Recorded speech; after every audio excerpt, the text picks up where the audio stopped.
Click Between Frames is a mod that caused some drama in the past 2 years. Since it changes the physics of the vanilla game, some people considered it cheating. Even though the Point or Create Demon list eventually allowed using Click Between Frames for your extreme demon completions, some people still considered it cheating since it's not part of the vanilla game. But then, with update 2.208, RobTop added the click between steps option to the main game. Some people, including me, thought this was the end of the CBF drama, since CBF is now in the main game. However, this is not exactly true. Actually, click between steps is not the same as click between frames. In this video, I will explain the difference between click between steps and click between frames. Also, I will tell you my personal opinion and what I think is the better option. And without further ado, let's get right into it.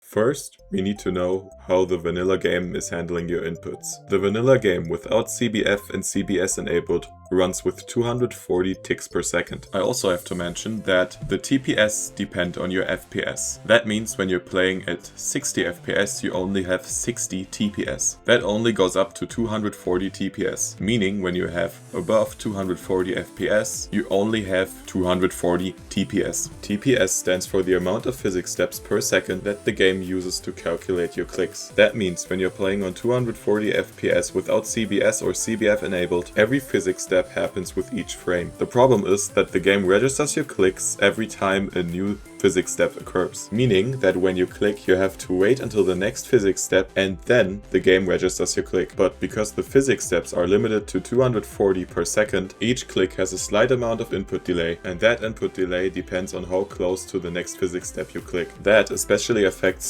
straight fly and consistency spam, because every click has a slightly different delay. In the description you will find a video where you will see a more detailed explanation. This is the video I have this information from, so check it out if you want. But what I just said should be enough to understand what CBF and CBS do. Now let's move on to the difference between CBS and CBF.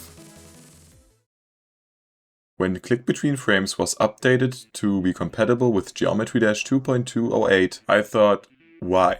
We already have click between steps in the vanilla game. CBF has to be useless now, right? Well, no. There is a difference between click between frames and click between steps. Click between frames basically bypasses the 240 physics step limit, meaning you don't have to wait for your inputs to get registered, because you don't have to wait for the next physics step to occur. I mean, technically there is a limit on input precision, but the number is large, and I mean extremely large. And no, you cannot use the physics TPS hack in Mega Hack and set the TPS to a very large number. To be completely honest with you, I don't exactly know what's different, but it's still considered cheating. Use click between frames. But what does click between steps do? Well, technically it's also messing with the 240 physics step limit, but it's limited to 480 TPS, meaning click between frames bypasses the limit and click between steps increases it by doubling the physics steps from 240 to 480. Also, according to the click between frames description, click between frames has quote-unquote a few fixes to improve the precision even further than RobTop's implementation, even if you ignore the 480 TPS limit of Rob's version. But I also have to mention, click between steps is in the vanilla game and click between frames is still a mod. So if Geode doesn't work for some reason, when GD gets an update or something, you won't be able to use click between frames. Or RobTop will just add the original click between frames in the new update. Then you won't need Geode, but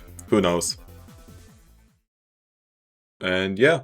That's the difference between click between frames and click between steps. And what do I recommend now? Well, click between frames definitely offers the most precise inputs, but on easier levels you probably won't even notice the difference. Because yes, it does get rid of input delay, but we're talking about like 1 to 5 milliseconds. So click between frames is very useful, but only if you're playing extreme demons. And I don't mean easy extremes, but yeah, basically it's up to you. If you want to stick to the vanilla game, click between steps does help a bit, but to be honest, if you disable click between steps, the difference is hardly noticeable. But if you're playing some harder extremes and if you want your inputs to be as precise as possible, using click between frames is not a bad idea. I use click between steps, but I used click between frames on my hardest levels. I completed Bloodlust and the RGB trilogy and Devotion with click between frames, and everything else I completed with click between steps. But yeah, I would say the best method is just try for yourself. And yeah.